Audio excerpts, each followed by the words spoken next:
So hello friends, how are you all. तो आज का टॉपिक आपने देख ही लिया होगा कैप्शन में। तो वो है कि यूपीएससी के प्रिपरेशन कब स्टार्ट करनी चाहिए। ठीक है, ये सबसे बड़ा सवाल आजकल का ये है कि हमारे पास स्टूडेंट्स आते हैं, पेरेंट्स आते हैं, कॉल्स आते हैं उनके, और ये पूछते हैं वो कि बच्चे को यूपीएससी की प्रिपरेशन हम करवाना चाहते हैं, तो क्या अभी से करा ले।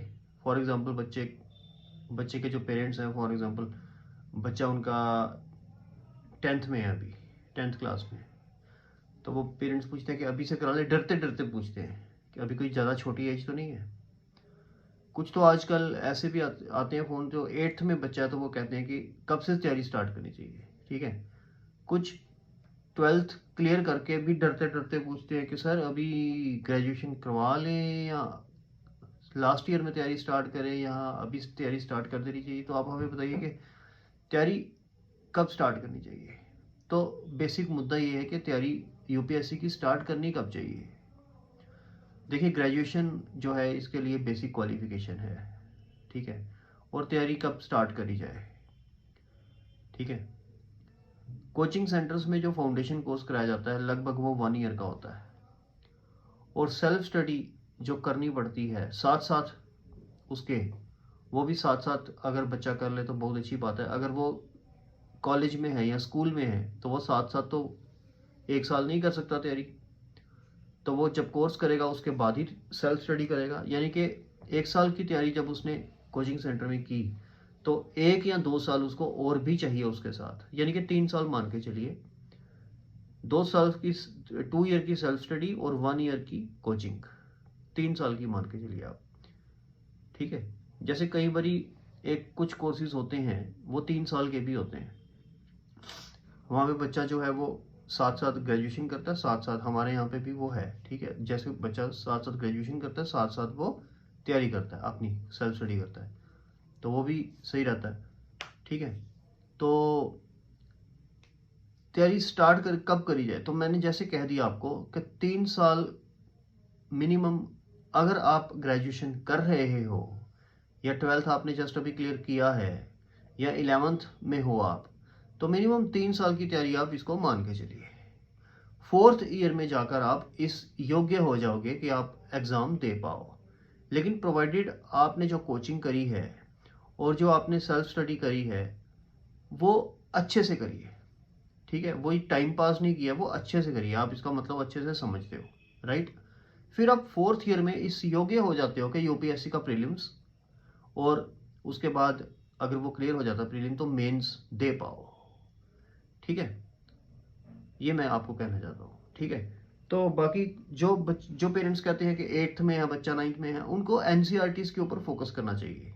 फिलहाल एनसीईआरटीज पढ़िए 8th 9th 10th वाले, जब तक वो 10th क्लियर नहीं करता बच्चा, एनसीईआरटी स्टार्ट कर दीजिए। और अगर एनसीईआरटीज बच्चे ने 10th तक ख़त्म कर दी हैं, 10th तक पहुँचते पहुँचते ख़त्म कर दी है, तो अगर उसमें इतनी कैपेबिलिटी है तो वो कुछ text books, basic text books होती हैं यूपीएससी के लिए रिकमेंडेड, तो वो भी स्टार्ट कर सकता है। कोई उसमें दिक्कत वाली बात नहीं है, कोई ये नहीं है कि बहुत जल्दी है, अभी ऐसा कुछ नहीं है। ठीक है, तो ये मैं आपको कहना चाहता हूँ। तो इसलिए मैं अल्टीमेटली यही कहूँगा, सम एंड सब्सटेंसेस का यही है कि जितनी जल्दी आप स्टार्ट करेंगे उतना आपको ज़्यादा बेनिफिट होगा। ठीक है, जितना लेट स्टार्ट करेंगे उतना आपको लॉस होगा। जितनी जल्दी आप स्टार्ट करोगे उसका बेनिफिट ये होगा, एक तो यंगर एज में तैयारी स्टार्ट करो तो बंदा जो है वो ग्रैस्प ज़्यादा करता है, लर्न ज़्यादा करता है। नंबर 2, उसकी डिस्ट्रैक्शंस कम होती है। ठीक है, डिस्ट्रैक्शंस जो है वो कम होती हैं।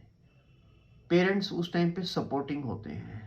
ठीक है, ब्रदर सिस्टर्स भी उस टाइम पे सपोर्टिंग होते हैं, और उस टाइम पे एक बच्चों वाला माहौल होता है कि मैं अभी बच्चा हूँ। ठीक है, तो ये नहीं होता कि अभी मैं बड़ा हो गया हूँ, अभी मेरी जॉब लगनी चाहिए या शादी वाली बात, वो अभी सब वो 25 साल के बाद स्टार्ट होता है।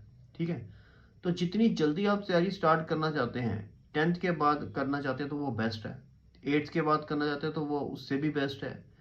अगर आपको आईएएस क्लियर करना है तो 8th में तैयारी स्टार्ट करोगे, तब जाके ग्रेजुएशन के 2nd ईयर तक आपकी तैयारी खत्म होएगी।